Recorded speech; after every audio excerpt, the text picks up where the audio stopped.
الحمد لله رب العالمين والعاقبة للمتقين والصلاة والسلام على خير خلقه محمد وآله وأصحابه أجمعين. منغا نوراني قاعدة د تجوید موافق په آسانو الفاظو کې شروع کړي وا. تختی نمبر 1 مفردات دا سبق شروع چا که زمونږه لومبني درسونه نی اوریدلي زمونږه د یوټیوب چینل باندې تاسو اوریدئ شئ.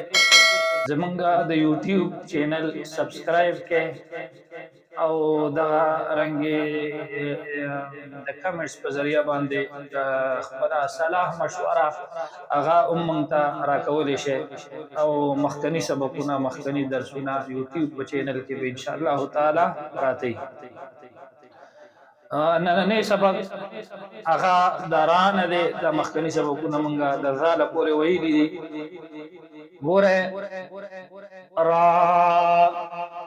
را د کم ځای نه ادا کیږي نو د ژبې سر او مخامخ منځ دا د ژبې سر دی او دا مخامخ منځ دی. د ژبې سر او مخامخ منځ چې کله مخامخ برنو څلورو غاښونو دا دی برنی مخامخ څلور غاښونه دا دیته ثنایا علیا وي. دا برنی دا دوه غاښونه ثنایا علیا او دا دوه غاښونه رباعي. نو د ژبې سر او مخامخ منځ چې کله مخامخ برنو څلورو غاښونو ثنایا علیا او رباعي ویخونو کې په نرمۍ سره ولګي نو د دینا را ادا کیږي. ورپسې حرف دی زا دا د کوم ځای نه ادا کیږي نو ګوره برني دوه غاښونه او لاندني دوه غاښونه. برني دوه غاښونه دا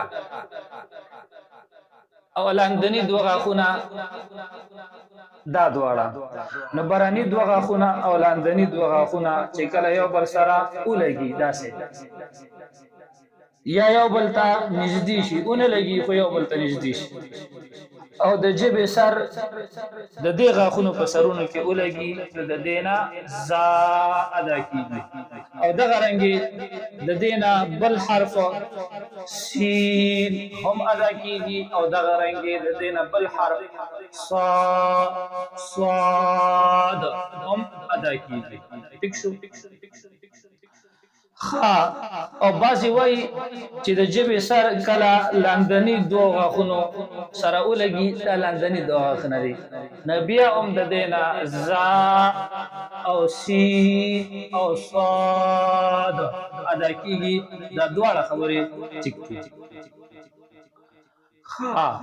ورپسې حرف دی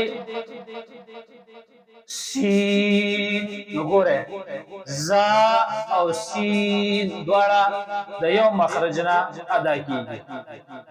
ورپسې حرف دی شین. نو دا د کوم ځای نه ادا کیږي د ژبې منځ چې کله بره سخت تالو سره دا د ژبې منځ دی. دا تالو په دوه قسمه دی یو نرم تالو دی یو سخت تالو دی. کوم چې د ژبې ویخ طرف ته دی یعنی مړی طرف ته دا نرم تالو دی او کوم چې دې طرف ته دی نو دا سخت تالو دی. د ژبې منځ چې کله بره سخت تالو سره په سختۍ سره ولګي نو د دینا شین ادا کیږي او په دې شین یوه شپیل د اواز دا پیدا کوي. نو دا ستاسو نننی سبق او که نور څوک زمونږ درسونه اورېدل غواړئ زمونږ د یوټیوب چینل هغه ضرور سبسکرایب کړئ او د غنټې نشان هغه ضرور ووایئ چې تاسو ته اولني درسونه او زمونږ نور درسونه په یوټیوب چینل باندې میلاویږي. وما علینا الا البلاغ.